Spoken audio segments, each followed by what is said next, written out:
नमस्कार.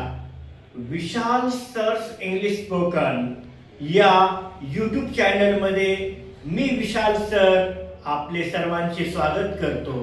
तर पहा, आपण जी भाषा शिकत आहोत ती अत्यंत सोप्या पद्धतीने शिकत आहोत आणि तुमचा जो प्रतिसाद आहे तो अशाच पद्धतीने द्या. लाईक, शेअर, सबस्क्राईब करा आणि व्हिडिओ स्किप न करता पहा. तुमच्यासाठी मी 5-5 मिनिटाचेच व्हिडिओ बनवतो आहे, कारण तुम्हाला ते समजण्यास सोपे जावे. तर पहा, आज मी तुम्हाला काहीतरी नवीन शिकवणार आहे. मी तुम्हाला पहिल्यांदा सांगितलं आहे विदाउट ग्रामर.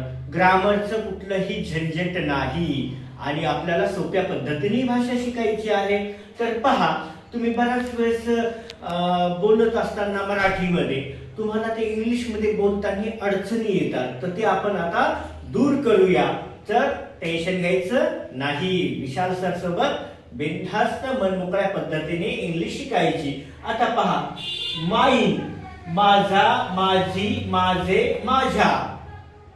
आवर्स आमचा, आमची, आमचे, आमच्या. योर्स तुझा, तुझी, तुझे, तुझ्या. योर्स तुमचा, तुमची, तुमचे, तुमच्या. हिज त्याचा, त्याची, त्याचे, त्याच्या. हर्स तिचा, तिचे, तिचे, तिच्या.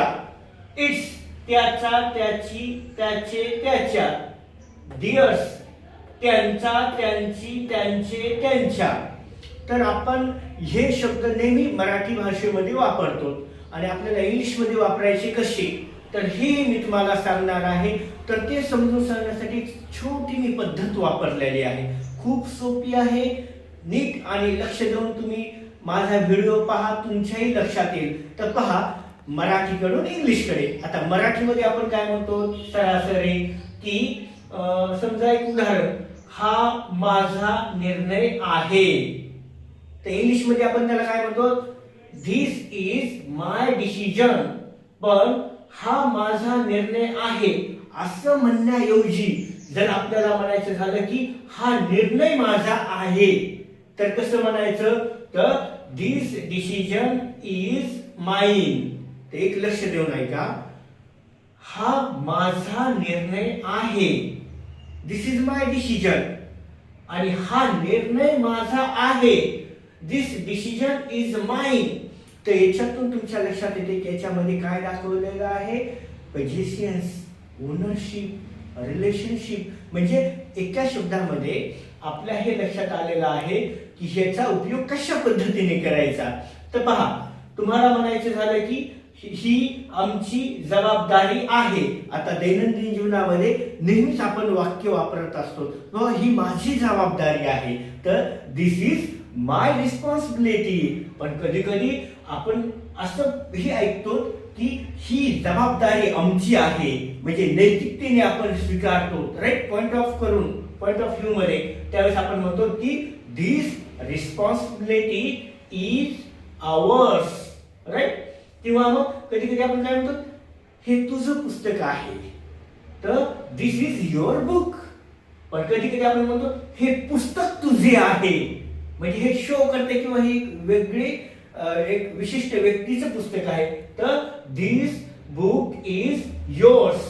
पहा, हे त्याचे घर आहे.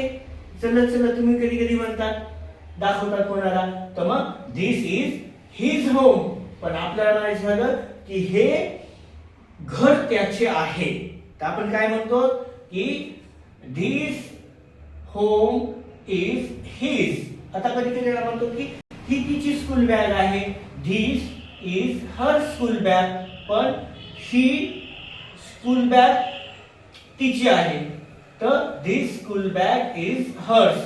किंवा दिस इज माय पॅरट, हा माझा पोपट आहे. बा, इट्स बीक इज रेड, त्याची चोच लाल आहे. दिस इज देअर एटीएम, हे त्यांचं एटीएम आहे. आणि आपल्याला म्हणायचं झालं की हे एटीएमच त्यांचं आहे, तर दिस एटीएम इज देअर.